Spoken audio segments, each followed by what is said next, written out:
Some hauntings begin with a scream. This one began with a wrench. Specifically, a half-inch socket wrench that Julian was absolutely certain he'd set on the workbench and found on the floor of the garage bay 3 mornings in a row. Julian was not a man who believed in things he couldn't torque down or measure. He was 28 years old, he owed $4,000 on a car he'd been restoring for 2 years, and he had 3 cats who knocked things off shelves for sport. The wrench had a perfectly rational explanation. He just hadn't found it yet. Upstairs in the apartment above the garage, Erica had already been awake for an hour. Not because of anything she could name, just a feeling. The particular feeling of a room that has recently had something standing in it. The 3 cats had names that Erica had given them, names Julian had initially refused to use and then quietly adopted without admitting it. Orpheus, Jupiter, and Hobo, who had simply appeared on the fire escape one winter and declined to leave. The strange things had been accumulating for weeks, the way water accumulates in a basement, slowly, then suddenly. Tools out of place. The cats sitting in a row and staring at the same empty patch of ceiling. The Fairlady Z's alarm going off at 3 a.m. when the street outside was completely still. Julian had his explanations. Old wiring for the alarm. Drafts from the poorly insulated windows for the cold spots. Cats were just weird, everyone knew that. Erica listened to each explanation with the careful patience of someone who had already looked up what she was afraid to find. It was Sanskriti who first said the word out loud, not haunting, not presence, but the specific name. She had a habit of saying the things other people were dancing around, the way a surgeon makes the incision everyone has been pretending wasn't necessary. The name in the records was Kibben. No last name in any of the documents Sanskriti could find, just Kibben, a man who had died in the building in 1994. The official record described the circumstances as, quote, an incident of undetermined nature. Which, Sanskriti noted, was the kind of language bureaucracies used when the determined nature was something they didn't want to write down. Erica told Julian over dinner. She had waited until they were both sitting down, which Julian later recognized as the thing people do when the news requires a person to already be horizontal. He listened. He didn't say anything for a long time. Then he said, "That's from 30 years ago. It doesn't have anything to do with us." That was the night the name appeared on the bathroom mirror. Not written, scratched, the way you'd scratch letters into condensation with a fingertip, shallow and deliberate. Julian stood in the bathroom doorway for a full minute staring at it. Kibben.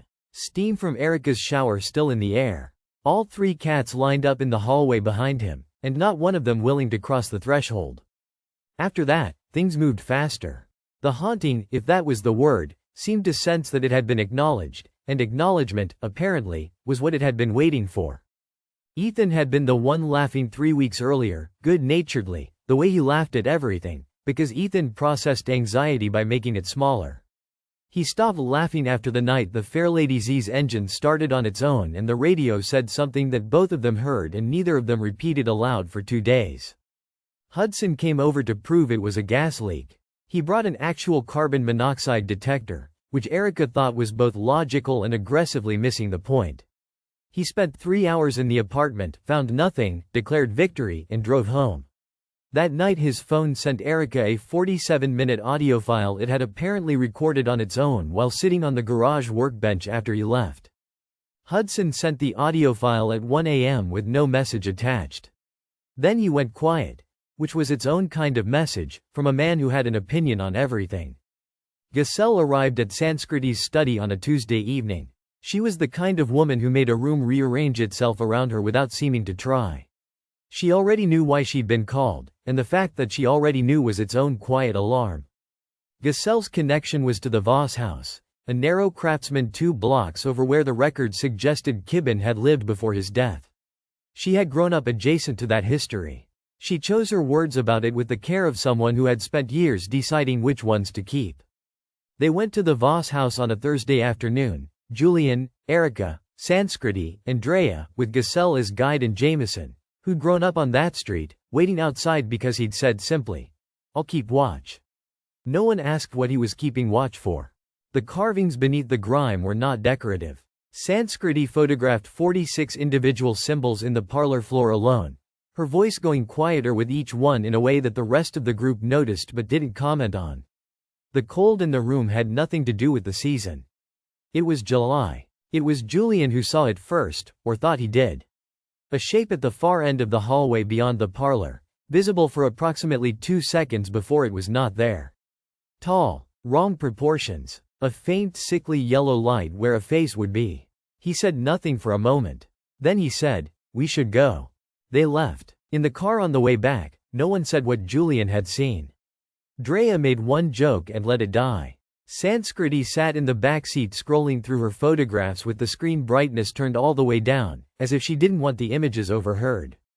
Julian's phone, meanwhile, had been recording the apartment while they were gone. He checked it that night and found 2 hours and 11 minutes of footage. In it, all 3 cats sitting in a perfect triangle in the center of the living room rug, unmoving, facing upward, staring at a fixed point on the ceiling for the entire duration. The planning meeting at Sanskriti's study lasted 4 hours. Daniela thought they should move out. Hudson said do whatever it takes and looked at the wall when he said it. Sanskriti had found a referenced ritual in a digitized archive, structured expulsion through sound, salt, spoken intent, and a personal object tied to the entity. They all looked at Julian when she said that last part. The theory was this. Kiben's energy was anchored to Julian's apartment because of the death below, and because the Fairlady Z, built the same year Kiben died, resonated with that anchor in a way none of them could fully explain and all of them believed by then. Julian sat with this information for a long time. Then he said, "Fine. Let's do it." And something in his expression when he said it looked less like bravery and more like a man who had decided the alternative was worse. The night before the ritual, it was just the 2 of them.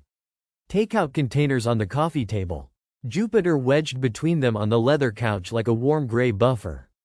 Orpheus in Julian's lap, which he almost never did.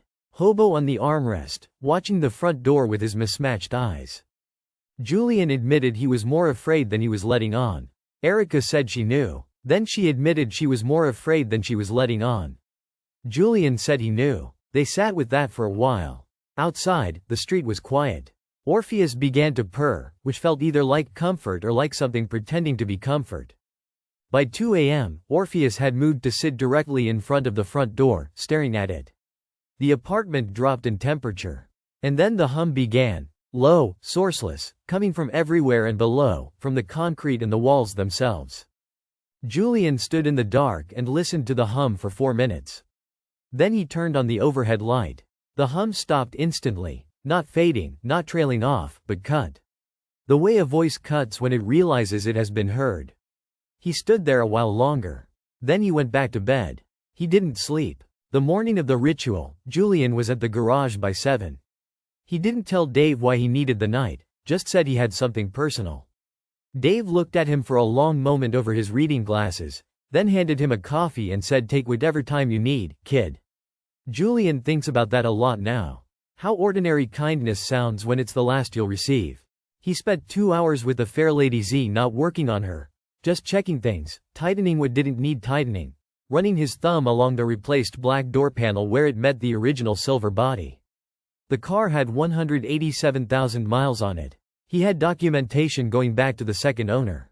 He knew this machine better than he knew most people. He said goodbye to it without quite admitting that's what he was doing. By 7 that evening, the apartment had been transformed. Sanskriti directed everything with the focused calm of someone who had rehearsed it 50 times, which she had. Furniture pushed to the walls. Salt lines traced in deliberate patterns across the floorboards. Candles, black and white, alternating, at the cardinal points. Her printed diagrams taped at eye level on every wall. The amber lamp had been removed. The light in the room now came entirely from flame. There were 9 people in that room. Julian and Erica, Sanskriti and Daniela, Drea, who made one joke to break the tension and then went quiet when nobody laughed. Hudson, arms crossed, jaw set, too proud to say he was frightened and not good enough at hiding it to fool anyone. Ethan, standing close to the wall like he was measuring the distance to the door. Giselle, still and watchful near the window. Jameson, who had asked no questions and brought 2 20-pound bags of salt. The cats had been locked in the bedroom with food and water and a white noise machine Erica had bought specifically to keep them calm. The second the bedroom door closed, all 3 of them went silent. Not calm silent. The kind of silent that made Erica pause with her hand still on the doorknob for a moment before she walked away. The ritual opened with spoken intent. Each person had been assigned a line by Sanskriti, written on a small card. They went around the circle. The words were deliberate, declarative, naming the entity, naming the space, stating refusal. Julian had read his card 40 times since she gave it to him. When it was his turn, his voice came out steadier than he expected. The candle directly in front of him bent its flame hard to the left, toward the wall. There was no draft. The room got cold fast. Not gradually, it dropped, the way a window breaks, sudden and total. Erica saw her own breath. Then everyone could see theirs, 9 small clouds of vapor in the candlelight. From below, through the floorboards, the hum began. Deeper than before, more deliberate, and in the garage 2 stories down, the Fairlady Z's engine turned over with a sound like something clearing its throat. Kibben appeared first at the edge of the room, near the window, a tall flickering shape that the eye wanted to dismiss as a trick of the candlelight. But it didn't move like candlelight. It moved like something with intent. The warping at its edges intensified, the silhouette bleeding heat hazed distortion into the air around it. The sickly yellow glow where eyes should be drifted slowly across each face in the room. Taking attendance. Sanskriti called the next phase. Sound, a specific low-frequency tone played through a speaker set at the room's center, layered with the spoken words of refusal, all of it meant to compress the entity's anchor and sever it from the space. It appeared to be working. Kibben's silhouette began to pull inward, the flickering becoming erratic, his outline contracting like something being wrung out. The hum from below peaked to a frequency that made fillings ache. And then from behind the bedroom door came the sound of impact. Once, twice, 3 times, the cats throwing themselves against the wood. Nobody moved to check the door. Sanskriti said keep going, her voice controlled with effort. Kibben's form was almost half the size it had been. The hum was deafening. And then something small and dark shot through the gap where the bedroom door's bottom hinge had been working loose for a month. Hobo hit the salt line at the north wall at a dead sprint and crossed it before anyone could shout. The line broke. The candle at the north point went out. Kibben stopped compressing. He went still. The entire room went still with him, the way sound stops in the moment before lightning strikes. And then slowly, he turned. Not toward the cat, not toward Sanskriti, toward Julian, and the flickering stopped entirely. The silhouette sharpened, edges clean, solid. The yellow glow in the hollow eyes brightened, rising through amber, climbing toward a burning gold. He was done being a ghost. When Kibben spoke, it was not what a haunting sounds like. It was a voice, low, unhurried, and carrying the specific amusement of something that has never once been afraid. He said they had done well. He said the ritual was exactly right.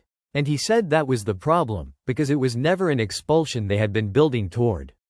Every step they had taken, from the first scratched name on the mirror to Sanskriti's archive find to the symbols in the Voss house floor, had been a door opened inward. They had just opened the last one. The anchor had never been the building. It had never been the car. It had been Julian, chosen, the night he first moved in, for reasons Kibben did not explain and did not need to. The haunting was not a haunting.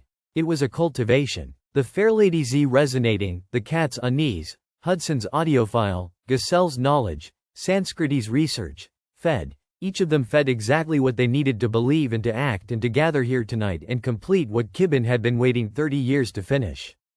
The bedroom door burst off its hinges. The candles burned black. The dark veins that had been creeping up the walls split outward in every direction at once, crazing across the ceiling, fracturing the plaster in long jagged lines like something enormous pressing from inside the walls trying to get out.